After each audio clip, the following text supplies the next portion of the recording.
Hello everyone, welcome to the channel. Today I have a very special guest, Bartosz Ziemba, Hello, that's me, that's Bartosz. otherwise known as Bartosz. The war. I'm very happy he's wanted to be a guest on my channel. And as you can see in the title, Bartosz is responsible for deck building 3 decks that made the Pro Tour top 8. 2 of which he himself played to the finals.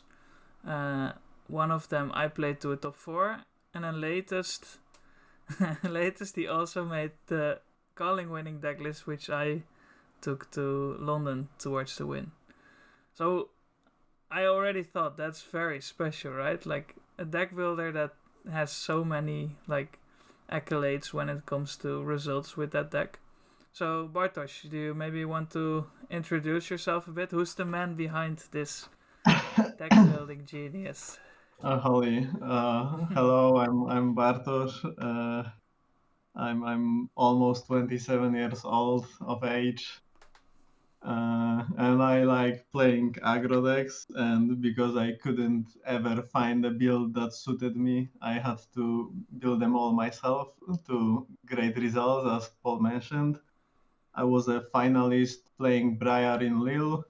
I was a finalist playing Zen in Amsterdam, and also, as Paul mentioned, we got my, let's say, Briar list to the win for the Calling London, and I also managed on the same weekend to top 8 a showdown with it. Yeah, also that, yeah. So, like myself, I can't really deck build, so I thought it may be interesting to get your view on this. So, I've prepared a few questions for you.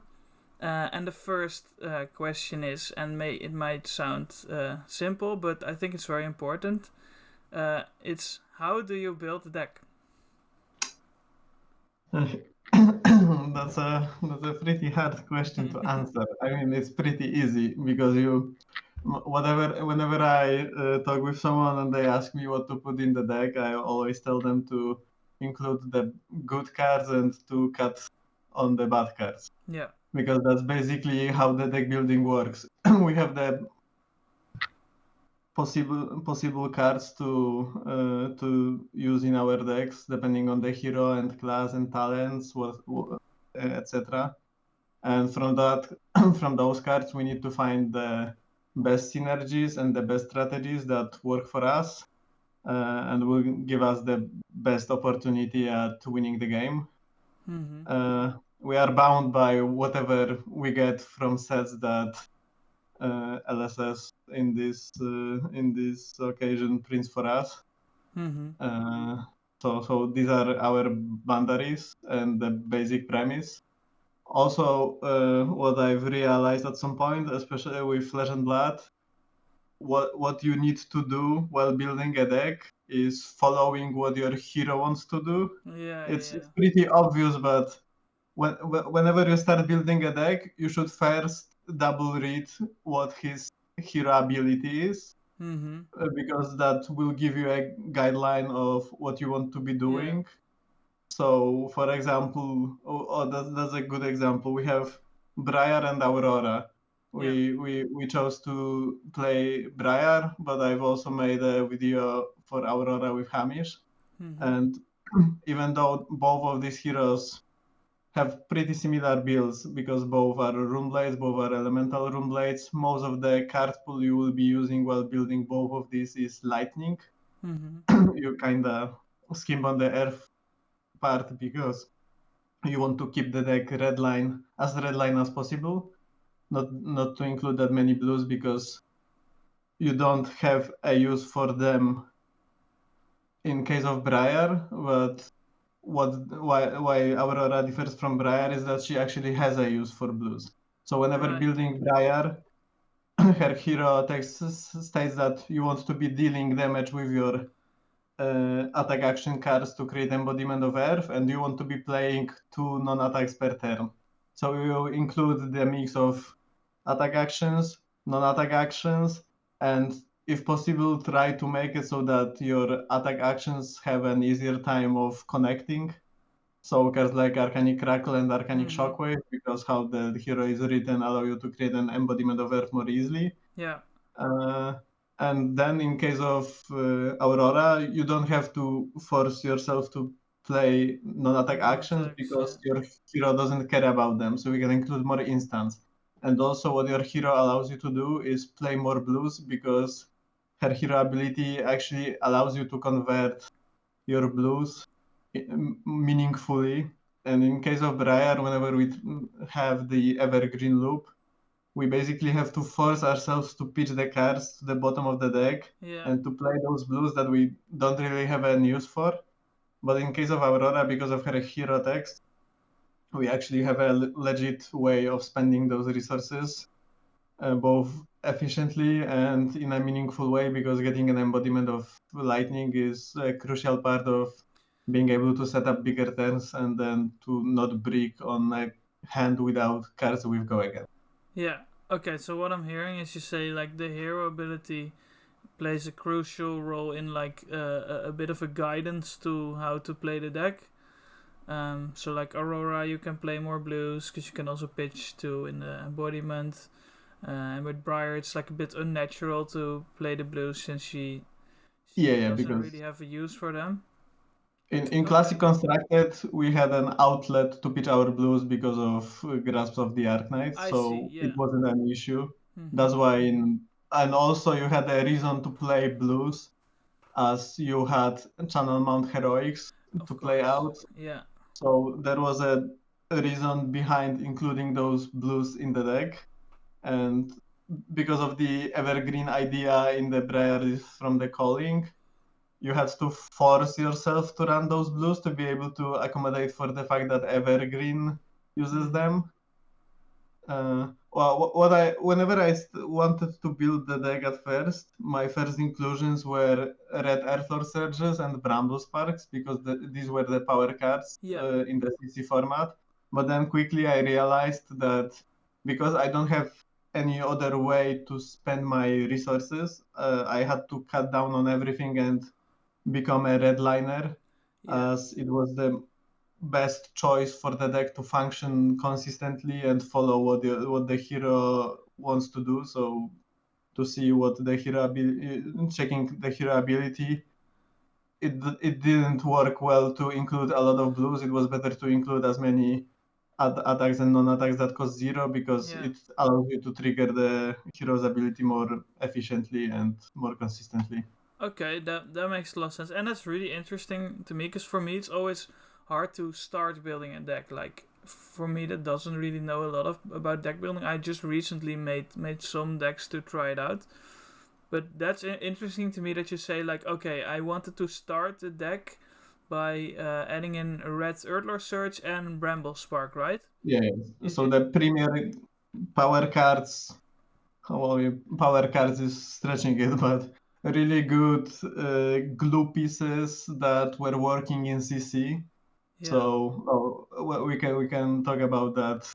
Not striding off too much. Is that whenever you are not sure what to put in the deck, and there was a similar hero or similar build before, you can try to see what was in there and even try to copy the ratios.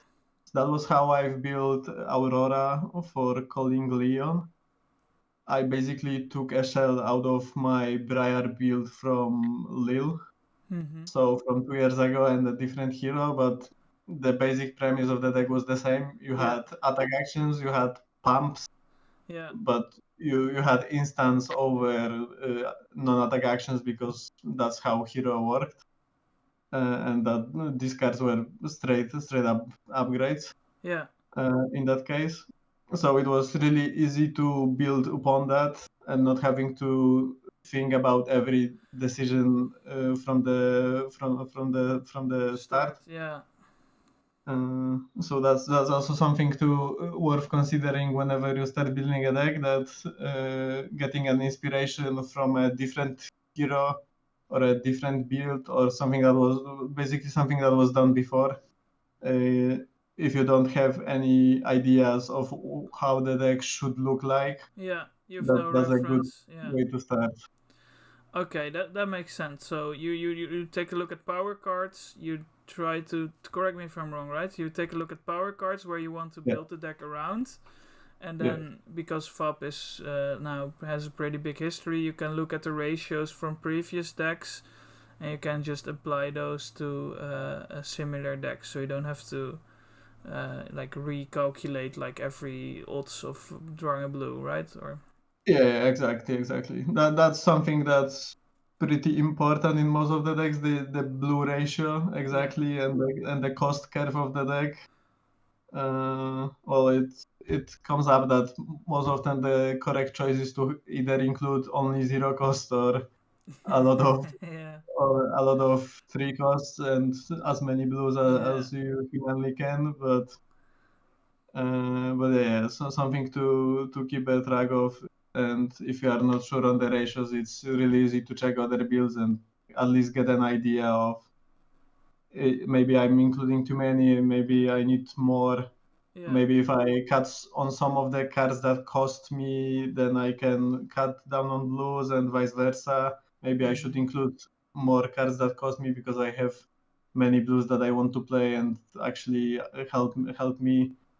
So I would want to keep them in, but I have no way to spend my resources. It's always a game of balancing this and trying to make the machine running as smoothly as Yeah. possible. Yeah, because that's what I noticed when we filmed the NSS deck. For you, like the deck is really like a system or a machine. So like every card has its part. Every like cog in the machine. Simply, Yeah. that's really funny. And so if one card is underperforming, then it has no use and it needs to go out, right? So yeah, that's a really interesting. And I've also heard you studied mechanical engineering or something, so it kind Yeah, of makes sense.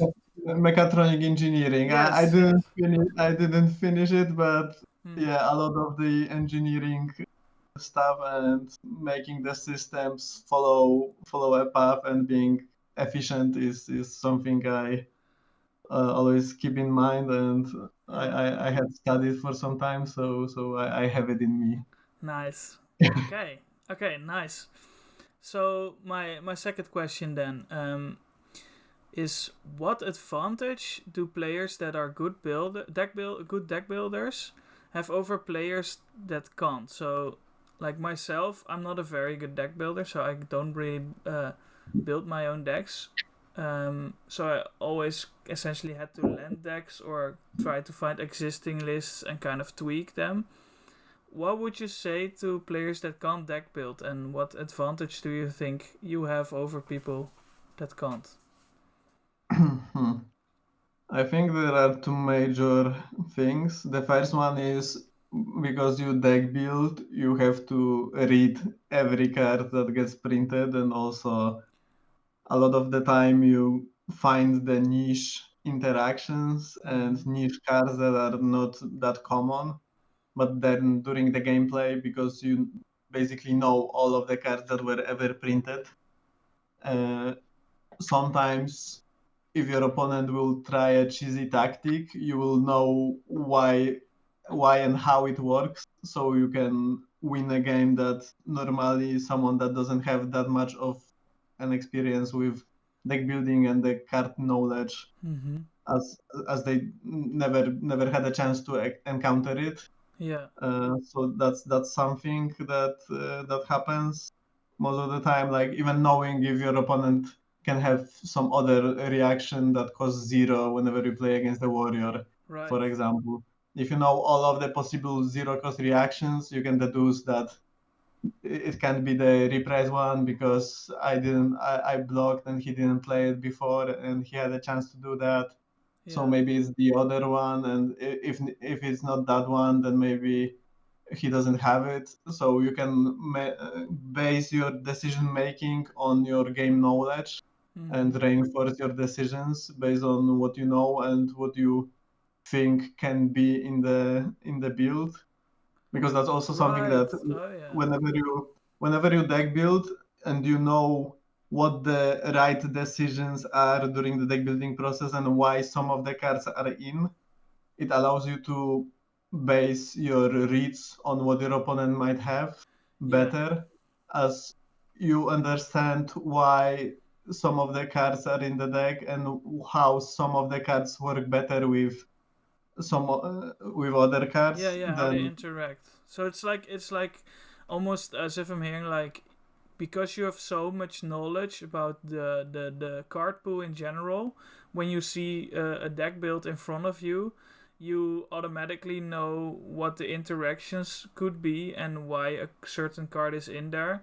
So you are essentially more skilled in playing against that deck build because you like can solve the puzzle on the fly. If I say yeah, it. yeah, exactly. That happens from time to time, and sometimes you would maybe want to overblock, but whenever you think about all the possible options, then there are none. So you Yeah. are not overblocking, just blocking as you would have, and not having to take a risk because you've calculated that there's no risk, and you Mm-hmm. don't have to be afraid of any random reactions that might exist Yeah. because you actually know all the cards, and that card that you imagine could be in there that doesn't exist. Yeah. So that's a small thing. And also on top of that, whenever you are a good deck builder, I guess you get the edge of having a higher chance of actually finding the broken things and Oh then yeah. bringing that to the tournament.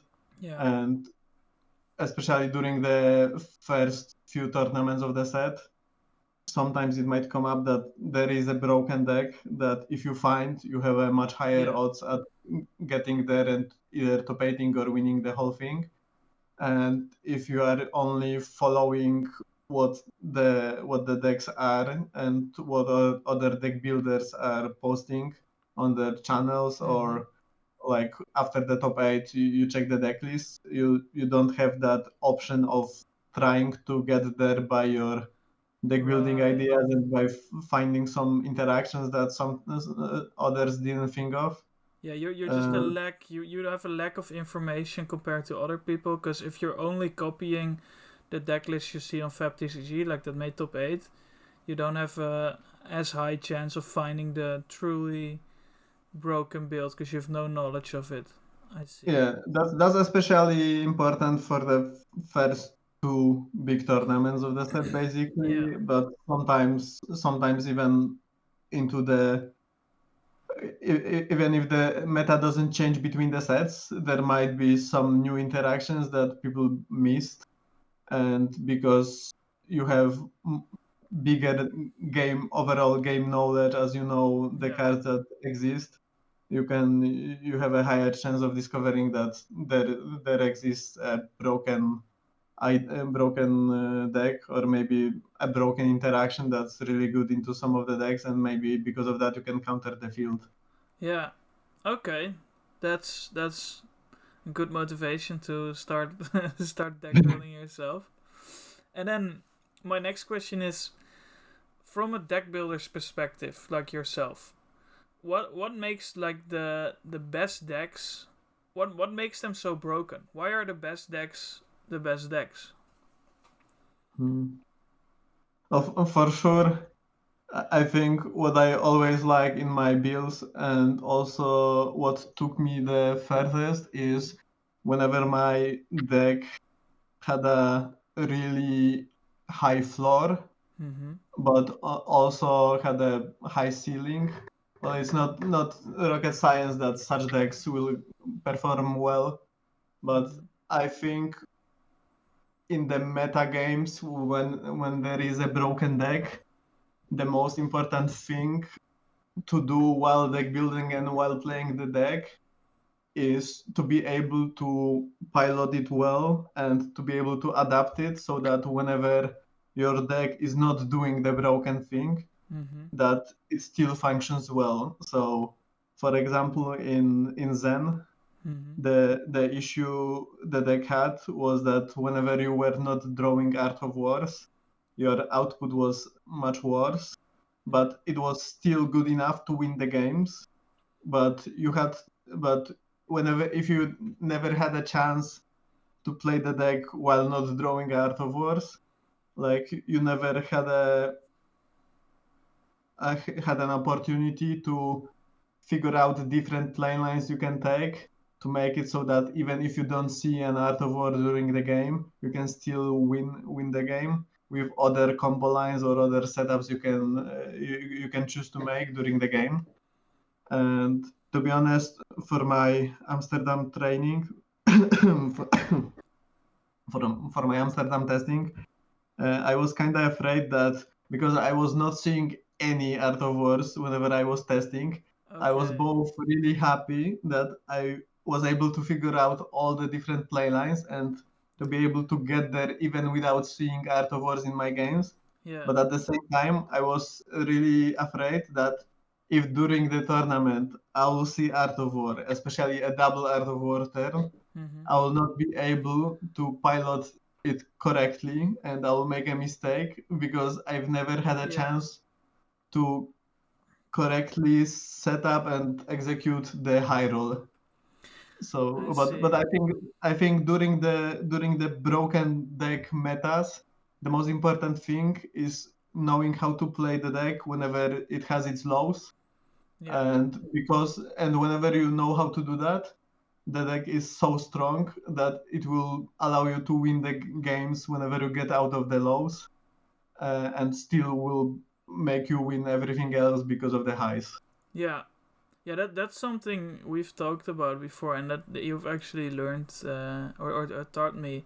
Is like I used to think of decks as they just need to do the thing, and if they don't do the thing, well, you just lose, right? So the cards I would always add in were like Fries, Electrostatic Discharge, were like very proactive, which you also like. I heard decks being very proactive, but if it doesn't work, then you just lose. And what I've learned from you is that decks, like you're saying now, they should be able to withstand a normal game. Because, like, in a game, a lot of things can happen. You can get lucky, you can get unlucky, you cannot draw your power cards, you can draw them.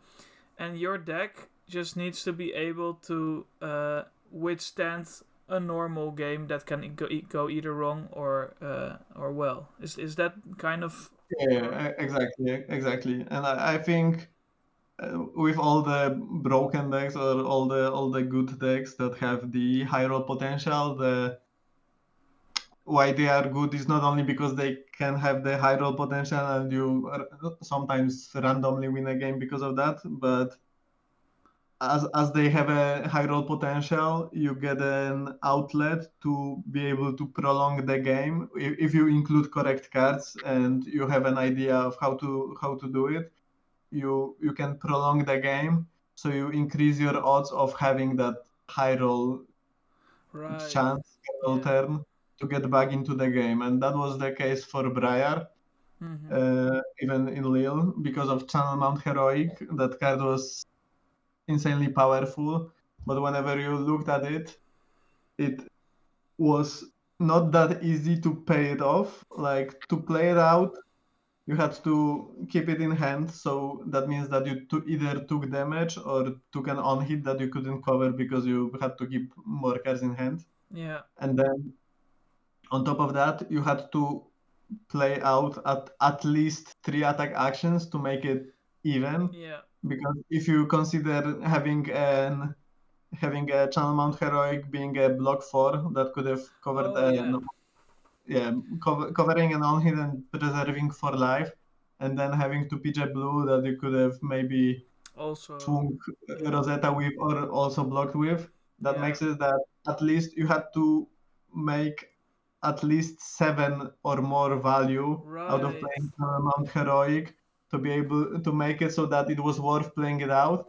And if, for example, you blocked a snatch with that Channel Mount Heroic instead of playing it out, you Yeah. basically need even 3 more value. So it means that you had to generate at least 10 value. So you had to at least send 4 attacks on Channel Mount Heroic to make it worth it to keep it instead of blocking a snatch. Yeah. So there's So. a lot of mathematics going Mm-hmm. through, and that was the Art of War example. That maybe if you don't see the broken card, you might not be used to using it efficiently, and well, Art of War doesn't block, but CMH, in the case with CMH, you were able to win most of your mirror games and against other aggro decks without setting the CMH at all, because it blocking for 4 was a good enough use of the card, Yeah. and on top of that you were getting the high roll potential, so that's the Yeah. high lows and really high highs. Yeah, yeah, uh, yeah. Like you I said, was the high thinking about. floor and then the high ceiling High, stuff. high floor and even higher ceiling Yeah. is what the best decks have, and that's exactly the good example of that, that you can use your cards both offensively and defensively is the best case Yeah. scenario. But also in case of Art of War, it was so potent, especially when combined with Crouching Tiger, Mm-hmm. that you had a higher chance of getting back to the game if you managed to prolong the game than with any other decks, because the Right. output was insane. Yeah. So yeah, if you just block a lot, you prolong the game, you have more chance to see the Art of War, which is so above rate compared to all other cards that you can still Exactly. win. Okay, that's Yeah, yeah. interesting. And the channel mounted rock is also interesting because I always thought like, oh, it's you pitch a blue, you play it, you get your attacks get +3, so it's like essentially a 2-card 6.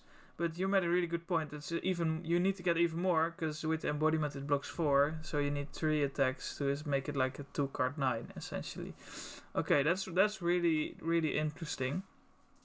Um, my next question is a bit on the other side. Like, how do you know?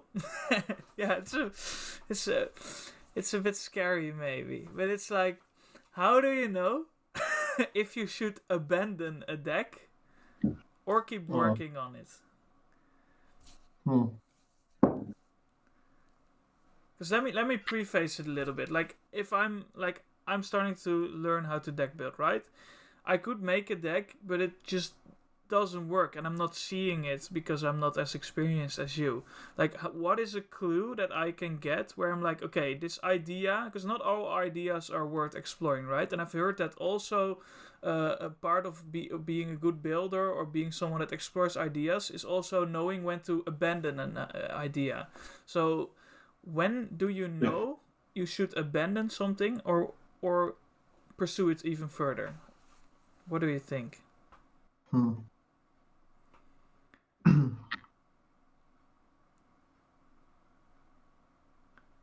Well, the easiest thing to say would be if you can't win a game, Yeah. but that's not again something you wouldn't expect to hear. Yeah. Uh, I think whenever I abandon decks is because of the low floor I see. most of the time, that the game plan is not consistent enough that I can get there, or the deck, if the deck doesn't do its thing, it crumbles. Yeah. So I think that's something to consider, that your deck or your idea might be good, and and whenever it works, it works. So that's a good starting point. Mm-hmm. But there might either you are missing them, and you can still find them. So you should try to focus on the deck a little more. But sometimes there might not be tools printed for you to make the deck work in the situations whenever you don't draw perfect hands and perfect openings. So if Okay. you are missing the glue pieces to make the deck work under the weather, whenever there's too much disruption coming from your opponent's way, or they high roll you with a big damage turn, Yeah. or you break and you draw the wrong half of the deck first, and then all your combo pieces are on the other side, in the other 30 cards that you didn't see. So I think you should consider abandoning the deck and maybe getting to it back either later or next set, whenever you can't make it so that it works without doing its thing. It doesn't have to work perfectly without doing its thing, but it has to be able to play the normal game and keep the flow going so that you eventually can get there and do the thing your deck wants to do. Okay, that's a really interesting one as well. So, like, if I'm saying it correctly, decks that have a low floor but a high ceiling, the a deck needs to have a decent floor to begin with to be able to explore further. That's what I would say, and Okay. that's my idea behind deck building the deck. But if your deck has really low floor, but its highs are so extreme, and it happens more often than not, then that's basically every combo deck. Then it might be good to explore it and play it as if you That's an might be. exception, you say. Like, Yeah, that's basically an exception, especially in Flesh and Blood. mm-hmm. But overall, if that's then even without the low floor, you have consistent enough the highest ceiling because you can do the combo consistent enough that the leg is good. Well, it's basically how Kano was. Yeah, Kano is the most clear example. Yeah, I think. Yeah, right. It's like you see the Aether Wildfire. You have like a 90% chance you saw it turn X or something, and that. And then most of the time you should be winning, but whenever nothing is going your way, then you are basically losing everything. You can try to prolong the game, but not really. Sometimes you don't see the good cards on the top.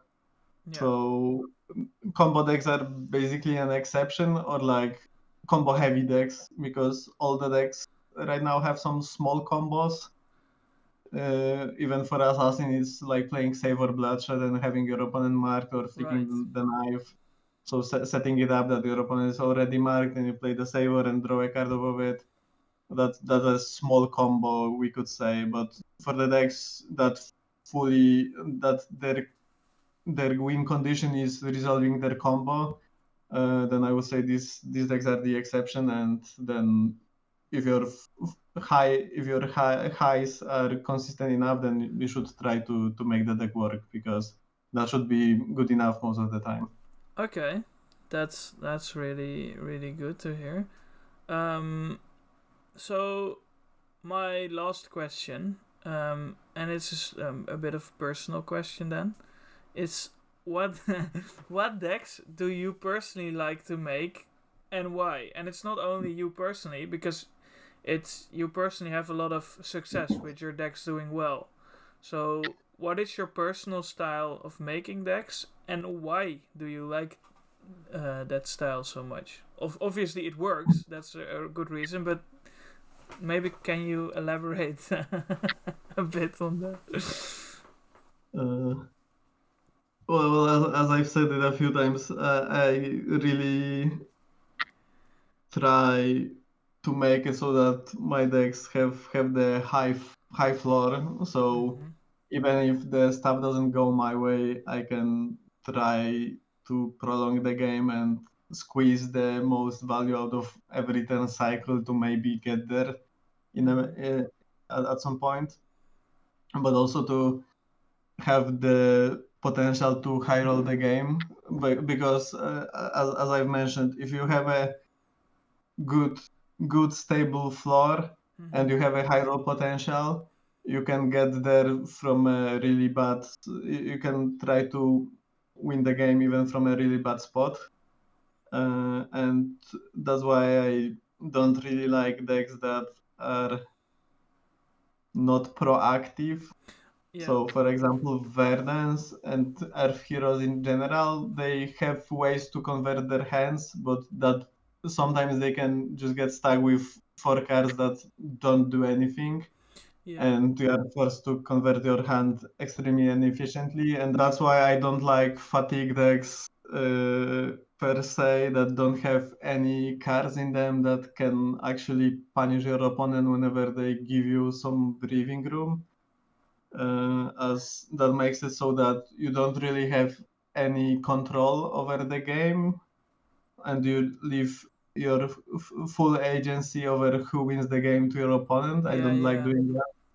So whenever there's an option for playing a deck that demands your opponent to answer your threats, and well, it's basically a proactive deck that tries to engage your opponent into playing the game your way, not the other way around. That's something I try to find whenever there's a meta game and new heroes coming out. If those decks can do that, and if somehow I can make the deck so that the floor is high and there's some high roll potential, so I can get out of really tough spots that sometimes happen, especially during the bigger tournaments. I see. Okay, that's interesting to me. It's like you don't want to give your opponent a lot of control over the flow of the game. You want to be able to ask the questions yourself. So that also touches on, like, I've heard you don't like Guardian a lot. I guess that makes sense, because like with Verdance, you don't have a proactive game plan, because you essentially need your opponent to get value out of your cards by blocking. If your opponent just passes the turn, your deck just doesn't really work the same way. All right, that's nice to know.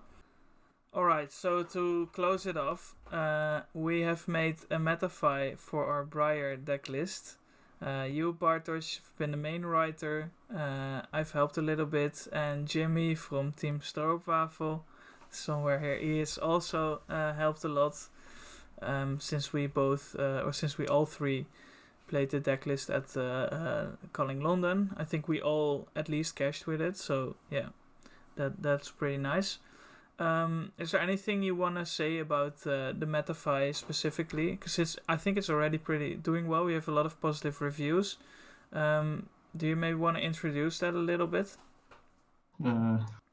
Well, it's basically all what you've heard here and on the LSS video. So a lot of blocking and a lot of insight behind the cards that got included in the deck, why they are there, some niche interactions, ideas and game plans that you can follow, and especially if you are new to the game or new to the hero, it might help you to catch up. Yeah. And figure out some of the stuff that might not be as obvious as it is at first. I think one of my biggest step ups in the game, especially early on, was whenever I was playing Chain. And I've seen a video of someone playing against a fatigue deck and them pitching all of their Seeds of Agony to the second cycle and then banishing them all at once, together with Eclipse being there in the banish zone and being able to play the Ursur out. And that at first, whenever I was playing the deck, was something I thought you had to be really lucky that it can't happen naturally, that it has to happen naturally, you can set it up. So there's a lot of depth in the game, and it might not be as easy at first, but whenever you get into it, it's so much joy to be able to discover and then be able to execute those game plans whenever you actually sit down to play the game, especially during a tournament. That I think that's something worth looking upon to if you are interested in Briar in this case. Yeah, I can of course attest to that. No, but what you've also said is like aggro decks are usually not known for being hard to play. Like the more high level you become is like the more you see that you're barely scratching the surface when you're playing aggro decks, because usually they are maybe even harder to play than control decks. Is what I would maybe say. And with the Metafy guide itself, we really go in depth with every card. Why is it in there? We explain like the system we touched on earlier. And we already have one person who bought the Metafy. It's Michael Clare. He made 9th at Calling San Diego. Sadly, just missed out on top 8. So close. We were really rooting for him, but so we can't promise the results, but historically, people have done well with it. So be sure to check it out.